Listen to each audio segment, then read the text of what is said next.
Hello everyone and welcome to ZP Productions, and today will be a video on me showing you how I actually edit my portraits. So today will be only on burn, dodge and heal, which is a very useful and interesting step at the start to get a very natural looking portraiture without all the very obvious blemishes. So let me bring you through it and how I actually get it done and look really natural on the outcome itself.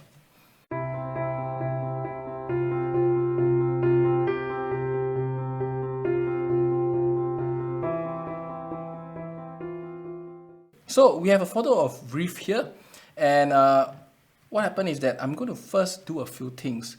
I'm going to heal her face first to remove the very obvious blemishes like those pimples, followed by I'm going to do a dodge to remove all the shadows that make her look not so young.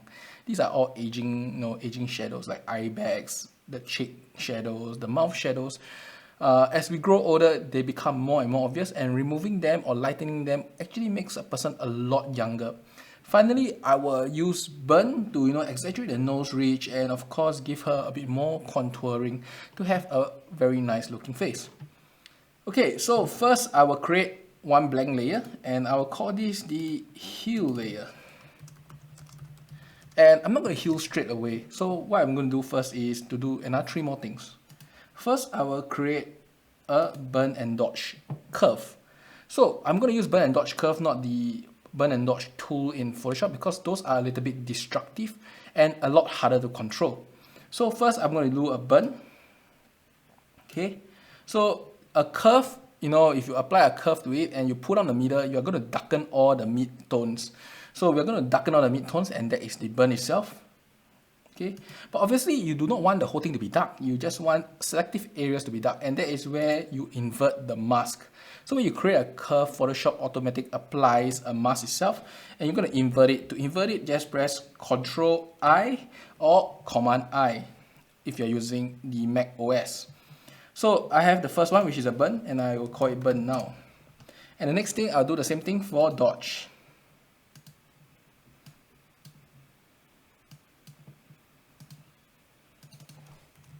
Remember to invert the mask, Ctrl-I or Command-I.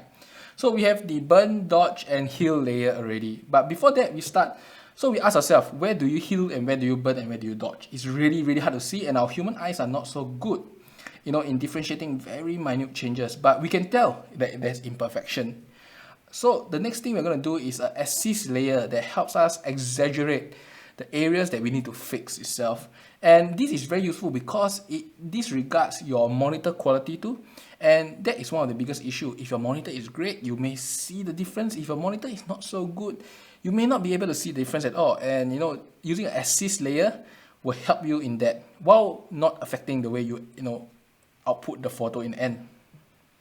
So we're going to apply assist layer, and the assist layer for such function is a black and white. So a black and white, what it does is we are going to exaggerate the areas of the skin that we need to fix. And skins are by natural red tones, so you just go to red and push it to the left. As you can see, it really exaggerates all the shadows on her face. And what we're going to do is try to even out those shadows and remove those blemishes, like the pimple here, the dim, the sunken on the skin, and all the little dots on the face. So that's what we're going to rectify in this shot. And we call this the assist layer. And to make things easier and neat, let's group all of them together and call it the fix group. Okay, good. So now we are going to start fixing the thing, and with this assist layer, we can straight away know where we're going to heal the various part of the skin. So the thing about healing is the more you heal, the better it is, because if you heal it early, the later blemishes will not affect the other edits like smoothing or burn and dodge and stuff. It makes your face a lot better and smoother too, because these are very, very obvious issues with the skin, and it's better to remove early. Luckily for Rithe, she's young and very nice looking skin, as you can see. Not much blemishes really. Okay. So all the major ones are already removed, and then now we move on to the next step, which is to dodge. So for me, I tend to dodge first because I tend to prefer brighter portraits. So I tend to dodge first to remove the shadows, and then I will burn in to, you know, give back features. So let's dodge first, in fact. And what I'm going to do that is for the mask itself, click on the mask, click on the paintbrush, and then click on white. And this will, you know, help you to control where are you going to dodge on the screen. So we're going to apply slowly underneath the eye. And because we are exaggerating here, just, you know, don't be so, I would say, as surprised that the tones change so much, even though we are applying it so slowly. Okay, just for application purposes, normally I have my brush at flow 2%. So it just applies a really little bit, and if I was not using an assist layer, you really can't even see the change. And okay, if you are a very seasoned editor, you may put 3% or even 4%, but for me, I keep it at 2%, and unless I'm doing very big macro stuff like shading or contouring, then I would put it at much higher percent, like 3 or 4%. So for now, I'm just really fixing the blemishes on the face, so I'll use 2%, and we're going to do this.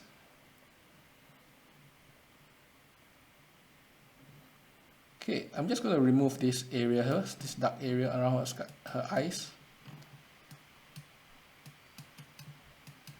Okay, just don't overdo it, and the whole point of the assist layer is to really help you not to overdo it, so yeah, you know how much is even.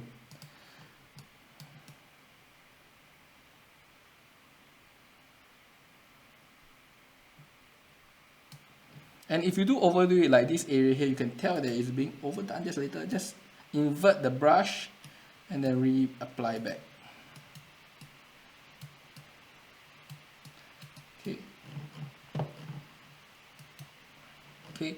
And I'm going to remove the lines next to the nose here and the cheek area. These are all lines that, you know, show that you are growing up.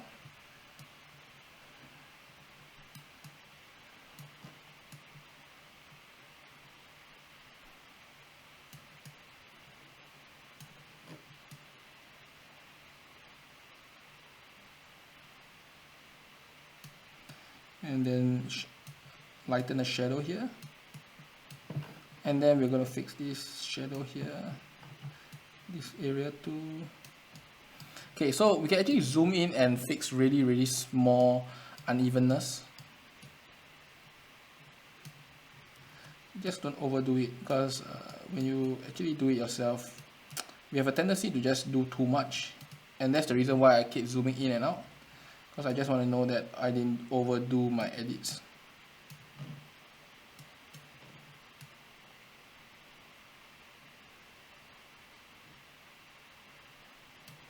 So I'm doing it really at the close-up level, so that I'm evening out the skin manually.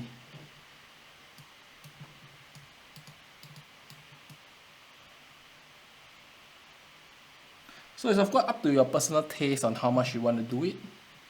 But if not, you know, once you are happy with it, you can stop. Okay, on the nose, right, I'm just going to dodge it first to, you know, remove the blemishes like this. Then I'll re-burn it later to reintroduce them. Same for the nose ridge here.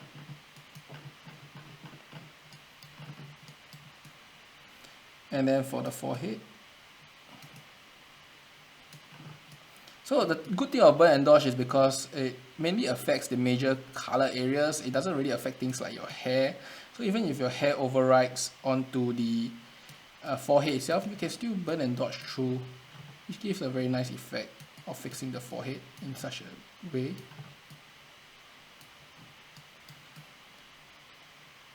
Okay, so I'm brightening the forehead now because normally you will want to have slightly brighter forehead and cheekbones, and then also just a little bit brightness on your chin, and that is the natural beauty look, a young beauty look. And then it will of course look better that way. And then I'm going to brighten the nose ridge,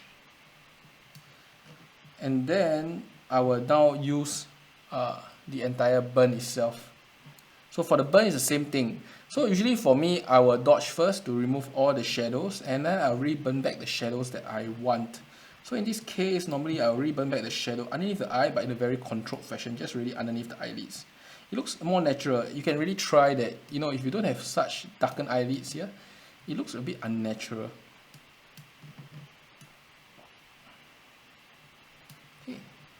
Don't overdo it. Just, you know, apply a few little bit. And then we're going to do the nose ridge itself. I'm going to apply here, just to contour her nose. And then finally, I would contour her face a little bit. So I'm doing everything in black and white, so you can imagine that, you know, what's going to happen when I turn into color, and that's what I'm going to show you now. Okay. Just want to fix this area here. I think this area needs to be brighter. Okay, good. So overall, I think that the photo is fine. Okay, there's some areas that I think can still be rectified just a little bit. Okay. Okay, not this one. Okay, good. So we pretty much burn and dodge and of course heal her face features already. So let's take a look at it in color. This is how it looks in color. So you may be wondering, so what's the difference between this and at the start? So let us on and off the group. Notice how the face now looks a lot younger because we remove the shadows that actually make them look older, especially near the nose, the cheeks, and next to the mouth, especially when it goes down to the chin, that two side areas. So by removing those shadows, it really makes a lady look a lot better. And of course, just to note, because there is sunlight from the right side, so I'm just going to add in a dodge from the right itself to make it look more natural. Okay, so let's zoom out and take a look at the photo itself. As you can see, let us on and off the layer again. Okay, how much more defined the whole shot is. Of course, with this burn and dodge thing, you also can do a lot more things like, you know, example, brightening the eyes, and she's using really nice contacts. Okay, brightening the eyes, alright. And then you also can do darken, you know, the areas of the lashes.